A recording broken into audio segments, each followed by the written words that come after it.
Doctor சொன்னதை கேட்டல, இப்போ வேணாலும் குழந்தை பிறக்கலாம், அதனால பத்திரமா இருக்குன்னு சொன்னாங்க. நீ வேற இப்போலாம் அடிக்கடி நைட் சவாரின்னு போயிடு.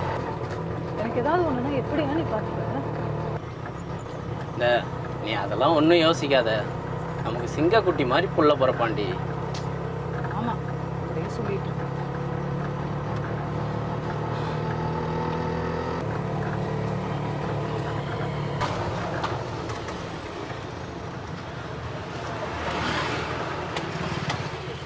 நீ இங்கே இரு, மருந்து வாங்கிட்டு வந்துடலாம். சரி.